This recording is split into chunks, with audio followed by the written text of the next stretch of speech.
We are saying, when we look at 0 to 4, we are saying that 6 out of 10 children aged 0 to 4 years had access to some form of early childhood development program. The gray color on the left says that nothing, they don't have any opportunity. But from the green colors all the way, it's either at a crèche, a preschool, a daycare center, sitting with a gogo, or a day mother or a gogo, or a home, a community playground. Opportunity for early childhood development, sitting at more than 50%, right at the bottom. Let us look further in terms of education in the next slide. We are saying that the percentage of persons aged 20 years and older who completed a secondary education more than doubled from 16.3% in 1996 to 37.6% in 2022. Let us look at the bar at the second bar from the right-hand side. We can see that it's shooting up. And it's largely, when we look at the others, no schooling, it's declining. Completed primary, on the extreme right, we can see that post-school has moved from 7.1% in 1996 to 12.2% in 2022. Let us look at the next slide. In terms of prevalence of disability, we have seen declines from 7.4% in 2011 to 6% in 2022. We want to now look at housing and households. Let us look at the next slide. And we want to go further into the next slide again. Let us look in 1996, we had 9.1 million households in South Africa. 2001, we were sitting at 11.2 million, having increased by 23.7%.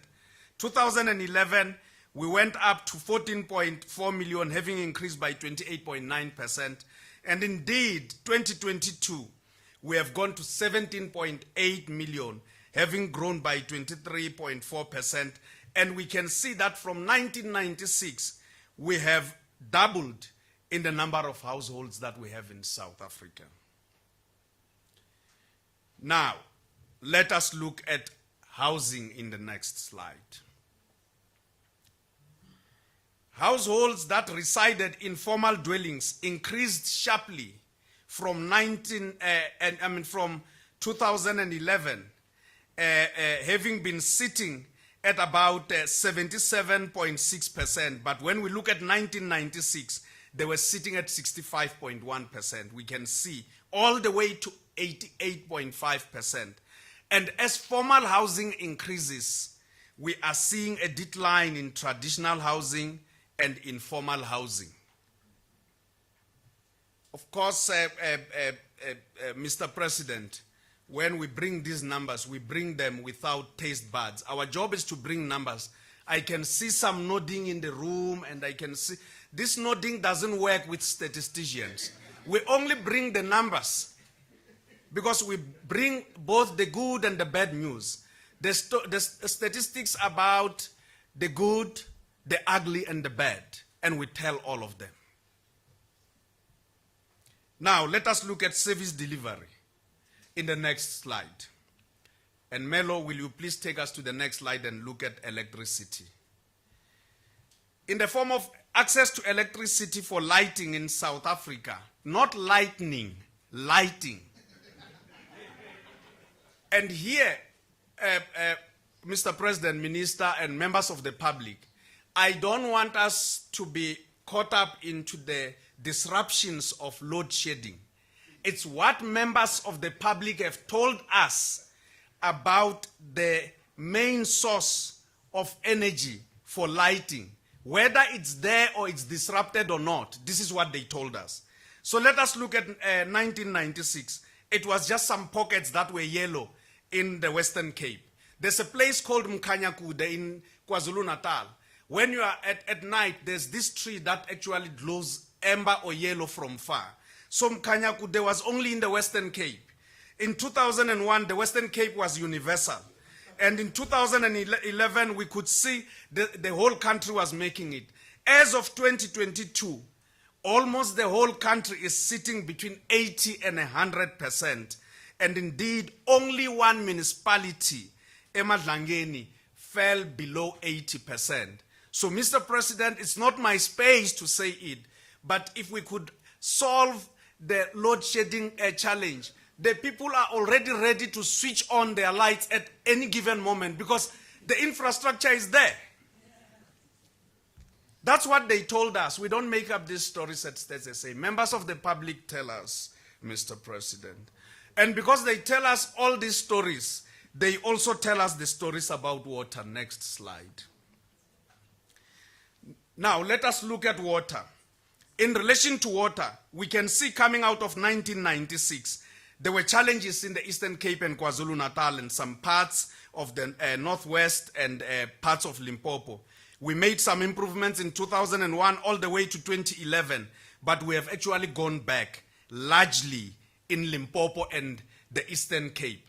This doesn't talk to disruptions. The disruptions that are there where they don't have electricity, water are there, but here is about access to piped water, either inside a dwelling or in their yard. So they are saying that if we get water to these taps, they will actually have water.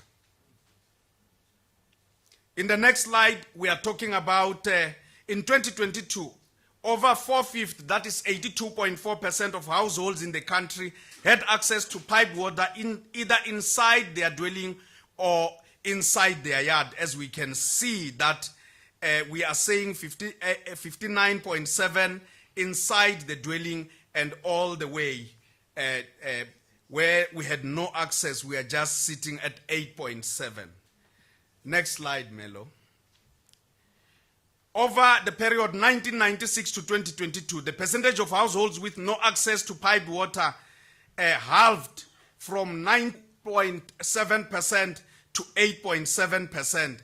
And indeed, when we look at South Africa in the middle, on the left-hand side, we can see that. Now, let us look at the next slide. Households that resided in the Western Cape and Gauteng had greater access of flush toilets, sitting at 93.9% and 89.7% respectively. And we can see that there were issues in Limpopo where Limpopo had 3 times the amount of pit latrines without ventilation than the average, the national average. Let us look at agriculture in the next slide. Before we talk about what the purpose was, we can see that households in Limpopo and the Eastern Cape were active or participated in agricultural activities, sitting at 28.7% and 26.2% respectively, all the way to the Western Cape at 2.4%. But when we look at the purpose, let us look at the Western Cape at the bottom. We can see that the Western Cape, 21.9% produced only for sale, and those that produced mainly for sale and some consumptions were sitting at 13.6% in the Western Cape, and of course those who produced mainly for consumption and some sale were sitting at 7.1%. Now, let me thank you, Melo, and as I thank you, we have now seen how we have moved, and we really appreciate the value that you have actually assisted us. Please, Melo, may you assist me in launching the Census web portal. It is my honor to launch the Census 2022 web portal on your behalf, SG. Melo, will you please take us to the next slide, because the program director here wants me to conclude. This slide, which says Ndihela Kwala, and members of the media, you have to hear this story. This story that says Ndihela Kwala goes in one of our languages in Xitsonga. When I was growing up in the village as a little boy, we could read and write. Our mothers could